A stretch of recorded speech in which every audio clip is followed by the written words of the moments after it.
Hello दोस्तों, आज की 2 मिनट सीरीज में will discuss aspirational districts. Aspirational district का कॉन्सेप्ट क्यों आ रहा है, right? Why does the government need to transform these districts, right? इसके 2 रीजंस हैं जो कि ऑफिशियल वेबसाइट पे लिखे हुए हैं। पहला कि इट हैज बीन सीन कि इंडिया के डिफरेंट स्टेट्स में और डिफरेंट डिस्ट्रिक्ट्स में लिविंग स्टैंडर्ड्स में बहुत ज़्यादा ही वेरिएशंस है। देयर आर सर्टन डिस्ट्रिक्ट्स जो इकोनॉमिकली बहुत साउंड है and there are certain districts जो कि इकोनॉमिकली बहुत ज़्यादा साउंड नहीं है, बिकॉज ऑफ विच बहुत ही ज़्यादा लिविंग स्टैंडर्ड्स में डिफरेंस है कुछ स्टेट्स और कुछ डिस्ट्रिक्ट के बीच में। इन पर्टिकुलर डिफरेंशिएशंस को होमोजेनस बनाने के लिए कहीं ना कहीं ये एस्पिरेशनल डिस्ट्रिक्ट का कॉन्सेप्ट आया है।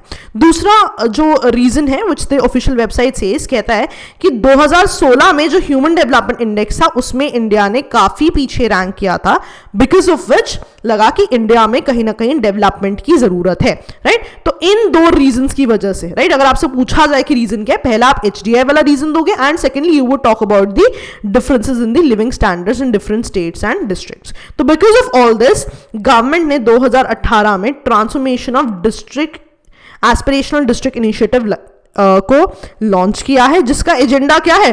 Transformation of these particular district. अब कौन सी पर्टिकुलर डिस्ट्रिक्ट्स? तो बेसिकली सरकार ने 112 अंडर सर्व डिस्ट्रिक्ट है ना, जिनको बहुत ही ज्यादा डेवलपमेंट की जरूरत है, ऐसी 112 डिस्ट्रिक्ट को चूज करके उनको इस पर्टिकुलर प्रोग्राम में डाला है, राइट? तो बेसिक एजेंडा क्या? इन डिस्ट्रिक्ट्स की अपलिफ्टमेंट करना, राइट? तो किस तरह से अपलिफ्टमेंट होगी उसकी स्ट्रैटेजी CCC है। पहला है convergence of central and state schemes, right? कहीं ना कहीं स्टेट्स को स्कीम्स को सेंटर और स्टेट की स्कीम्स को इंटरलिंक किया जाएगा।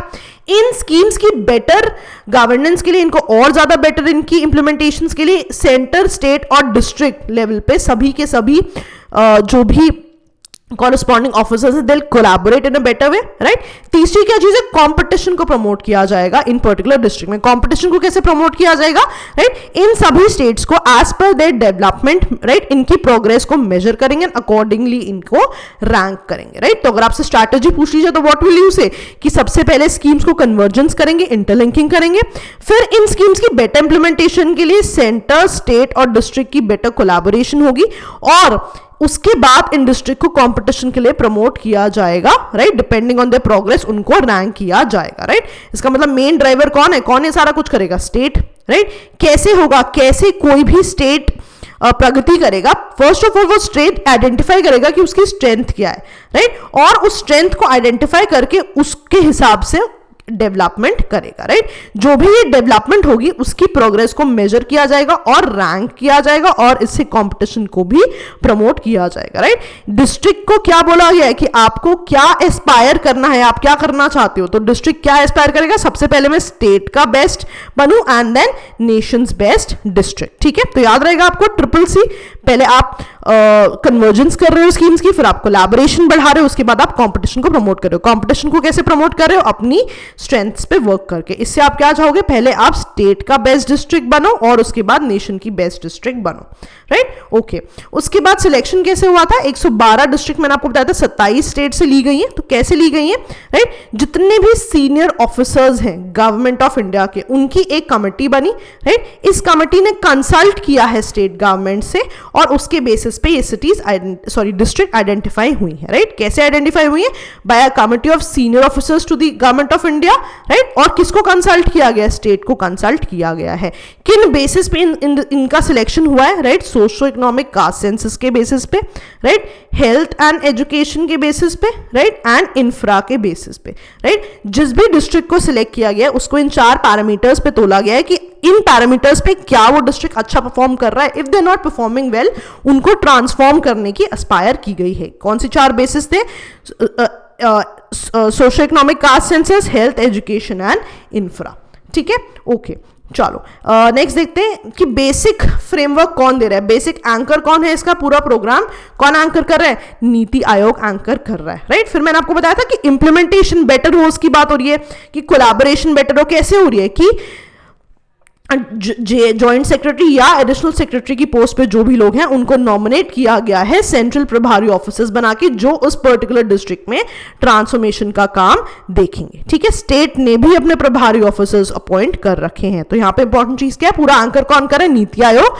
और इस पूरी कोलैबोरेशन को बढ़ाने के लिए जेएस या एएस की पोस्ट पे जो भी लोग हैं उनको नॉमिनेट किया गया है सेंट्रल प्रभारी ऑफिसर्स बनने के लिए, जो उस पूरी डिस्ट्रिक्ट में इस पूरे एस्पिरेशनल प्रोग्राम को मॉनिटर करेंगे और उसका काम को इंप्लीमेंट करेंगे। और स्टेट्स पे स्टेट ने अपने नोडल ऑफिसर्स और प्रभारी ऑफिसर्स भी अपॉइंट किए हैं। ठीक है, बेसिक फोकस एरियाज क्या है आपको याद था, मैंने क्या बताया था, सोशियो इकोनॉमिक का सेंसस देखा गया, हेल्थ देखा गया, एजुकेशन देखा गया, इंफ्रा देखा गया। तो इन चारों से आप कुछ चीजें याद करोगे। कैसे याद करोगे, सबसे पहले आप देखोगे क्या क्या पैरामीटर्स है, हेल्थ एंड न्यूट्रिशन, दूसरा एजुकेशन, तीसरा एग्री एंड वाटर रिसोर्सेस, चौथा financial inclusion and skill development, और पांचवा इंफ्रा।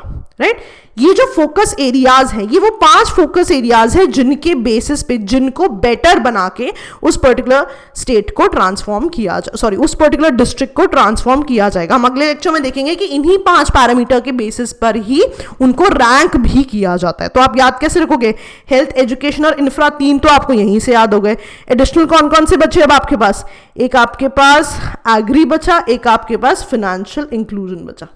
राइट, तो याद रखना इन्हीं 4 के बेसिस पे सिलेक्ट किया गया था। इसमें से 3 चीजें हैं, ये हेल्थ, एजुकेशन और इंफ्रा तीनों यहाँ पे हैं। एडिशनल आपको कौन से याद करने, एग्री और फाइनेंस आपको याद करना है। तो ये जो 5 हैं ये बेसिकली आपके फोकस एरियाज है। इन पे फोकस करके कहीं ना कहीं राइट इंक्लूसिव ग्रोथ की बात की जा रही है। इंक्लूसिव ग्रोथ में इनिशियली क्या होगा, लिविंग स्टैंडर्ड जो हमारा इनिशियल मुद्दा था उस पर भी काम किया जाएगा। इसलिए इसका बेसिक मोटो क्या है, सबका साथ सबका विकास। ठीक है, ओके। जितनी भी आपके डिस्ट्रिक्ट हैं राइट, उनको भी बोला गया है कि आप एक बेसिक टेम्पलेट बना लो जिसके हिसाब से आप काम कर सकते हो। राइट, बट नीति आयोग ने भी अपना खुद का एक ब्रॉड टेम्पलेट बना रखा है। राइट, और स्टेट्स को बोला गया भाई आप अपनी अपॉर्चुनिटीज देख लो and accordingly you make strategies कि उन अपॉर्चुनिटीज के हिसाब से आप ट्रांसफॉर्मेशन करो।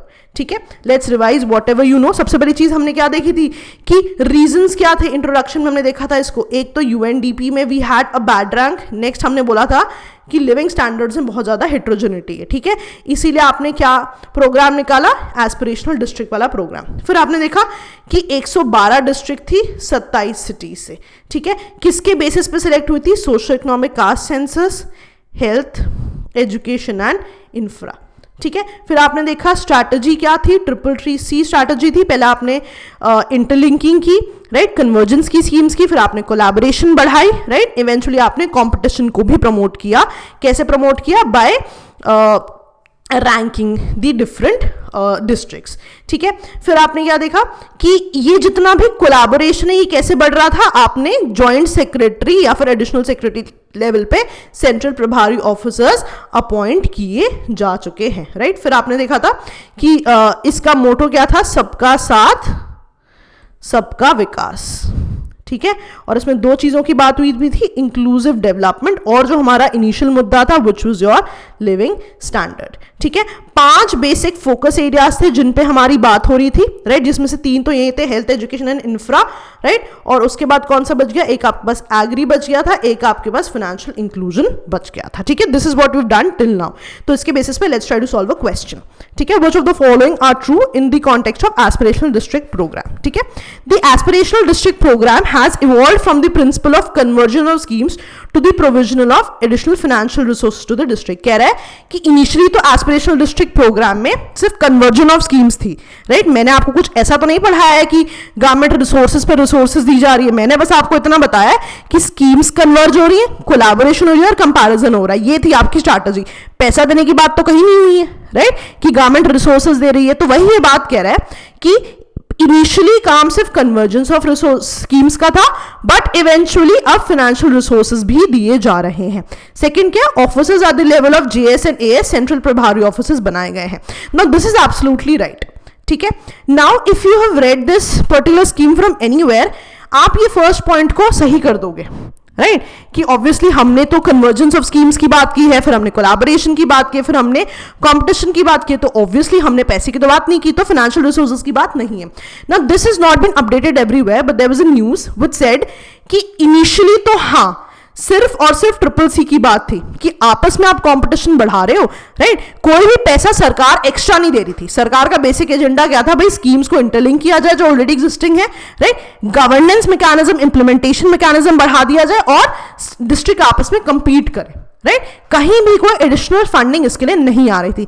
But there was a news in March, right, जहां पे बोला हुआ है उन्होंने कि अब इवॉल्व हो गया है, राइट, और अब एडिशनल फाइनेंशियल रिसोर्सेज की भी बात हो रही है, राइट। कुछ ऐसे डिस्ट्रिक्ट्स हैं, राइट, जहां पे इनोवेटिव प्रोजेक्ट्स की बात होगी, उनको फाइनेंशियल रिसोर्सेज दिए जाएंगे, राइट। रादर एक पर्टिकुलर न्यूज भी है कि डिपार्टमेंट ऑफ पब्लिक एंटरप्राइजेस ने, राइट, कॉर्पोरेट सोशल रिस्पॉन्सिबिलिटी की एलोकेशन करने की भी बात की है इन एस्पिरेशनल डिस्ट्रिक्ट प्रोग्राम में, राइट। इसीलिए ये पर्टिकुलर चीज आपके लिए इंपॉर्टेंट हो जाती है, ठीक है। इसमें एक और चीज बोली हुई है कि डिस्ट्रिक्ट को एडिशनल फंडिंग दी जाएगी by the centre to focus on the key projects, ठीक है। फिर उन्होंने बोला कि ये भी देखा गया है कि जितनी भी डिस्ट्रिक्ट हैं जिनकी annual mineral fund equivalent 30 crore से ज्यादा है, उनको एलोकेशन एक्स्ट्रा नहीं दी जाएगी। जिनके पास बेसिकली पॉइंट इतना है कि जिसके पास भाई रिसोर्सेज हैं उसको रिसोर्सेज नहीं दिए जाएंगे, बट जिनके पास कम है उनको we'll keep on giving resources. इसके अलावा नीति आयोग टेक्निकल असिस्टेंस भी देगी रिपोर्ट्स बनाने में, मॉनिटर करने में, इवैल्यूएशन करने में और बेसिकली अपने टारगेट्स को और बेटर बनाने के लिए, ठीक है।